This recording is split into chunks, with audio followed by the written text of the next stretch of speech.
Hoje eu vou falar do erro número 1 na hora de diagnosticar problemas periodontais. Eu sou Cristina Miura, periodontista, mestre em microbiologia, e eu venho aqui compartilhar as dicas da periodontia diária para que a gente consiga melhorar o nível da periodontia e da odontologia no Brasil. Qual é o erro número 1 na hora de diagnosticar os problemas? É claro que quando a gente tem uma doença periodontal tão clara como essa, com gengivas inflamadas, com gengivas sangrantes, cálculo, placa, a gente tem clareza de qual é a doença.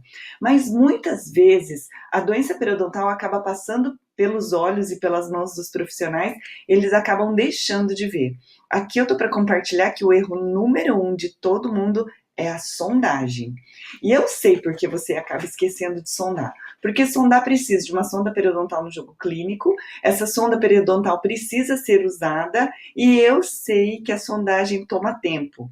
Aqui eu vou mostrar também ao final do vídeo a técnica de sondagem, que vai ser uma técnica rapidinha, fácil da gente conseguir identificar, para que a gente acabe não deixando passar nenhuma doença periodontal despercebida a mais. Por exemplo, eu recebo todos os dias algumas dúvidas de alunos, colegas, conhecidos, e isso chega por WhatsApp ou por e-mail, e algumas imagens chegam assim: o dente 27 está com mobilidade, mas o 26 não. E aí?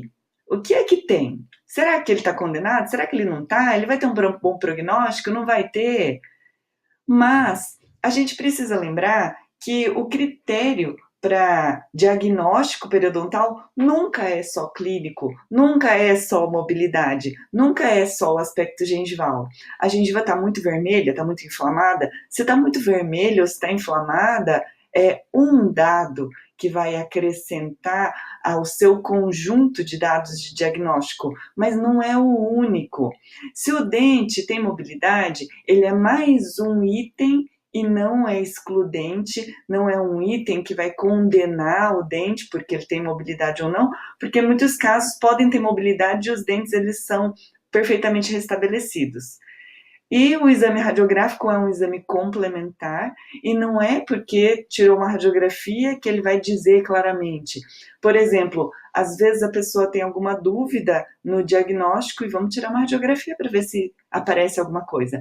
Mas você precisa saber o que você espera ver nessa radiografia.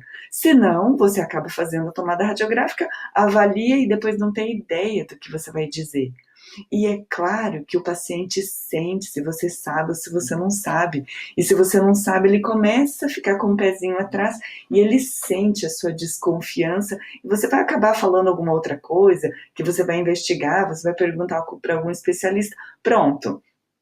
Ele já sentiu que não tem mais confiança no seu tratamento porque você não sabe.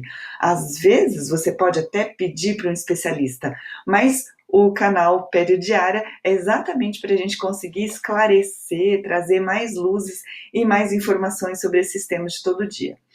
A gente precisa fechar um diagnóstico. Como fechar um diagnóstico?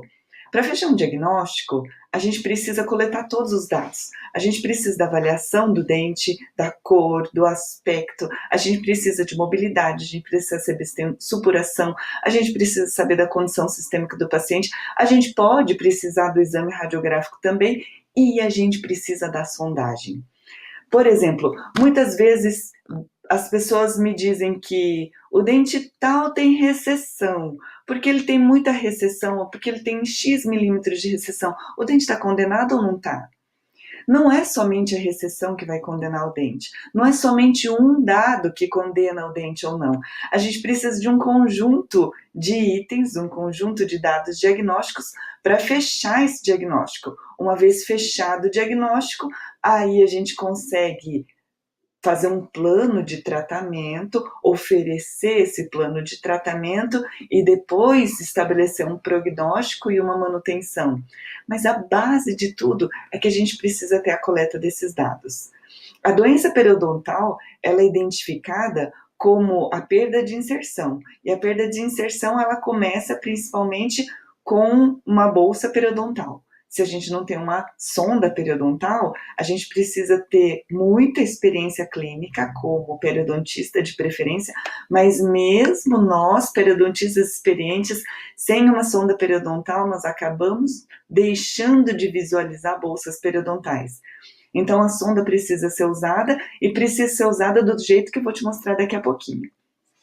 Eu tenho uma outra história para contar de um diabético, e esse diabético me marcou muito, porque ele veio de outro município, um município vizinho, e alguém comentou que nessa cidade onde eu trabalhava tinha periodontista, foi me indicado e eu comecei a fazer uma avaliação periodontal. Nessa avaliação periodontal, esse paciente tinha inúmeras bolsas periodontais. E é característico do diabético que ele tenha bolsas periodontais, supuração, mas por conta da deficiência dos neutrófilos, ele nem sempre tem sinais tão claros de inflamação. E o clínico acabou olhando isso por cima, sem sondar, e olha só o que o paciente diz. Quando ele soube que ele tinha doença periodontal grave, que ele tinha bolsas periodontais, que ele tinha muita perda de inserção, que ele tinha muita perda óssea, ele ficou espantadíssimo. Porque, nas palavras dele, o dentista o acompanhava mais ou menos a cada 2 meses.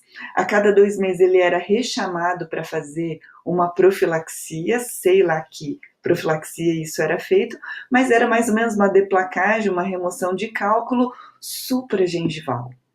O dentista jamais entrou nem um pouquinho debaixo da gengiva e nem sondou. E ele acabava removendo somente o que estava supragengivalmente.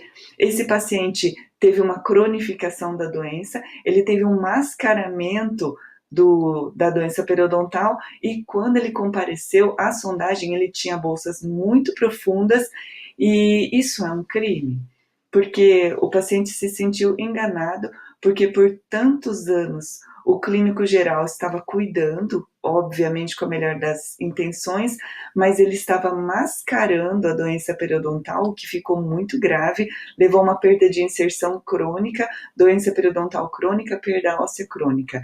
E isso é muito mais comum do que vocês imaginam. Por isso, o erro número 1 dos dentistas é não sondar. E sondas periodontais são os instrumentos principais utilizados para ter acesso ao periodonto. Como é que você vai entrar? Como é que você vai saber se tem bolsa? Através de uma sonda milimetrada, sem ponta ativa, sem ser pontiaguda. Portanto, a sonda 5, ela nem sempre é um referencial, porque na bolsa periodontal, o fundo da bolsa, ele pode estar ulcerado e com a ponta ativa, além de você não ter a milimetragem, você não tem ideia de quão profunda é essa bolsa periodontal, e você pode estar até piorando ou ferindo mais a bolsa periodontal. E você pode utilizar a bolsa tanto para inspeção, para ter uma ideia geral, avaliar se existe bolsa ou não tem, e também para rastreamento, para você avaliar toda a boca, todos os dentes, se existe algum outro dente com bolsa periodontal, além daquele que seria a queixa principal do paciente, ou além de uma bolsa periodontal isolada que você tenha identificado. Dificilmente o paciente tem somente uma bolsa periodontal, e se ele tem essa bolsa única, ela é acompanhada de algum outro fator local.